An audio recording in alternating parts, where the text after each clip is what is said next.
Good morning, John. I'm here to debunk a myth. It's a simple statement that is really hard not to believe knowing what we know.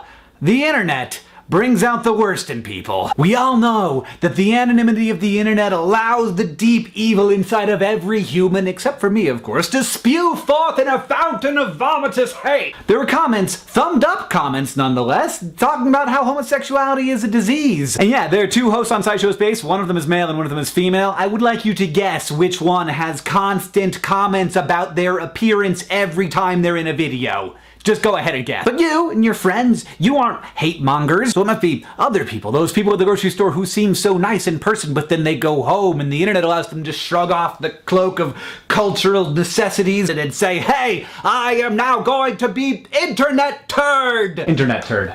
Yes. But I want to make a hypothesis here that allows me to feel better about the state of the internet and the state of humanity. I'm thinking anonymity doesn't bring out the worst in people.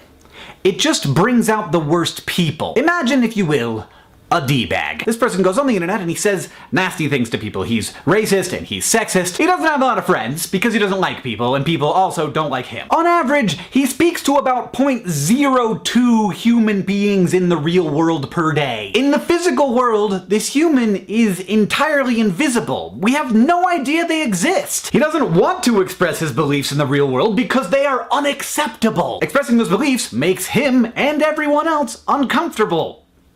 Though he doesn't do it. But on the internet, he not only gets to express his views to lots of people, those people then engage with him. It's a kind of exercising of power. He gets to get a rise out of people. It's thrilling. It's not scary like doing it in real life would be. It's a rush. This person isn't like a sweetheart all day long and then goes home and becomes a D-bag. He's a D-bag. The reason you don't run into internet trolls in real life isn't because they're normal people with deep evil inside of them. It's because trolls don't talk to people in real life. Because nobody likes them. This entire episode is conjecture.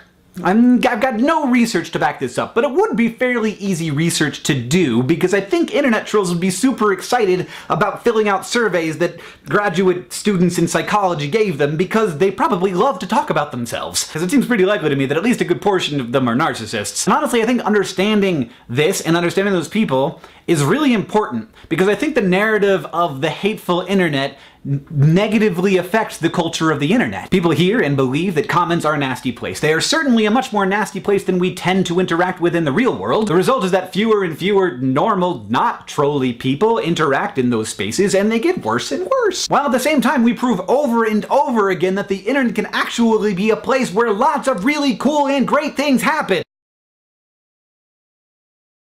But if we all think that the internet is less great than it is, it will become less great because we think that. And my even greater worry is that people will look at the comments of a YouTube video and say, look, a third of these people, at least, are just terrible. They're bad people. And then by extension, those people will assume that a third of all people are terrible. And that's just not true. What we're looking at down in the comments is extreme selection bias. People don't want to comment because it seems like a hostile place, so only hostile people comment. Also, on any YouTube video, you've got a lot of people watching it. Just imagine for a moment that 100,000 people gather in a room. It's a stadium, a very large stadium. Now, what are the odds that there aren't gonna be some bad people in that room? Zero. There are gonna be bad people in that room. So it shouldn't be a surprise that when 100,000 people watch a video, there are some people who are racist troll turds, and they're gonna leave mean, nasty comments. Now, a big problem here is that YouTube has lately been promoting discussion rather than how many people thumb up a comment. So a comment will end up way at the top of the video because lots of people are discussing that comment. That isn't usually because there's a good discussion happening there. It's usually because that first comment was extremely inflammatory and wrong, and people are arguing about it.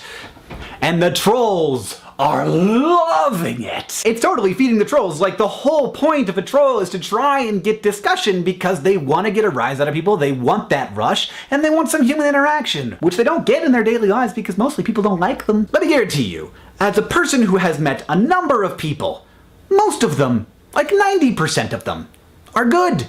They're good people! Not because culture tells them to be good, not because they're afraid of being found out and they're waiting for that moment where they can be anonymously evil, but because they're people, just like you and just like me. John, I'll see you on Tuesday.